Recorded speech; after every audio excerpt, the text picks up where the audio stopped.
off the track.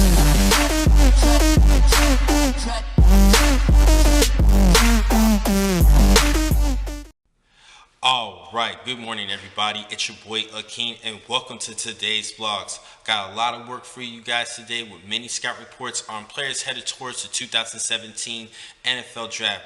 Moving forward with the defensive side, I'm going to finally start off with my top linebackers entering this year's draft. And for this vlog, I'm here to talk about my top man, Reuben Foster, coming out of Alabama at inside linebacker.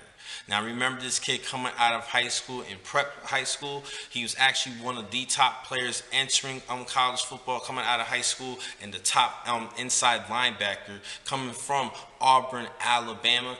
Actually first committed to the Auburn Tigers before decommitting and joining the Alabama Crimson Tide, and I do understand why they've been actually developing a lot of high prospects entering previous NFL drafts. Now this is a good stud coming out of high school. He actually started off his first couple of seasons on the bench as a backup, but then finally getting a starting role in 2015, in which he did register 73 tackles to go along with 9 pass breakups, second on the team. And in this past season, he did have 113 tackles and 13 tackles for loss, getting first team All-American honors and the Dick Butkus Award winner given to the nation's top linebacker, and he had a stellar season.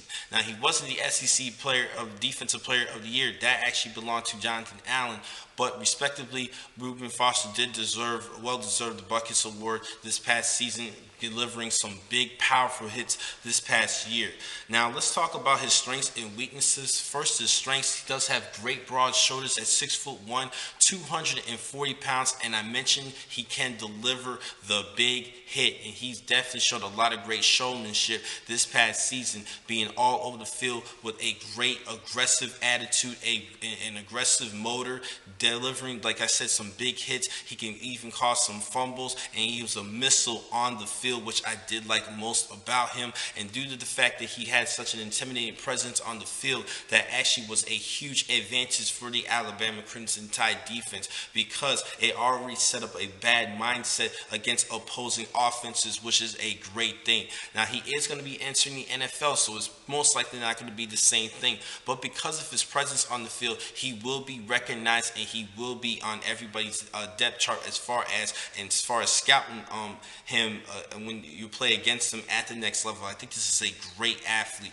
He definitely launches himself well at ball carriers, and he can get from sideline to sideline. And do not let that 40 time fool you. He runs like around a 4.75 40. He does run faster than what you see on the field. Now I do like the fact that he has the ability to help out in coverage. I did mention in 2015 he did have 9 pass breakups. I did like this kid a lot, and I think he could do a pretty good job at the next level, not only as a good linebacker who could register some great tackles like Patrick Willis of the San Francisco 49ers, but he can also show some great cover skills that shows a good little bit of versatility at linebacker. Now he does have a couple weaknesses, though. He can be a little bit too aggressive, though, so there could be times where he could just overshadow plays in which he just missed out on his angles. Needs to work on his angles more compared to speed. I think when you get to the NFL, people like to use more athleticism, but you got to be able to understand and utilize the field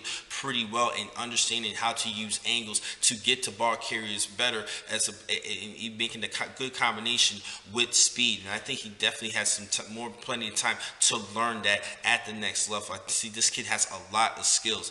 Now I mentioned his cover skills. He does have good cover skills. He can help out in coverage, but there are times where he sometimes can bid to the eyes of the quarterback. When you're dealing with a good nifty quarterback who can shift his eyes and draw his attention away from where he's trying to target as far as passing, that could be a little bit of a dangerous situation for Reuben Foster.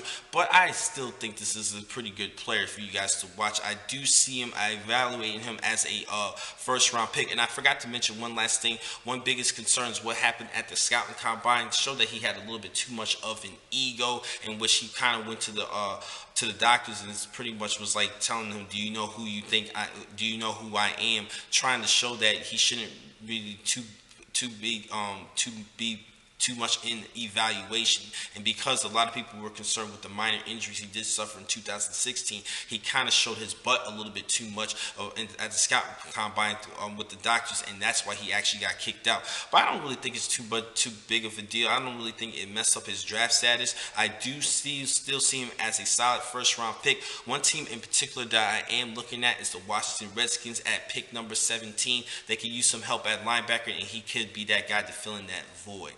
Now, the next time I catch you guys will be in just a couple minutes. I have a lot more blogs for you today. Thank you for watching this vlog. I'm your man, Akin McCall. Be easy.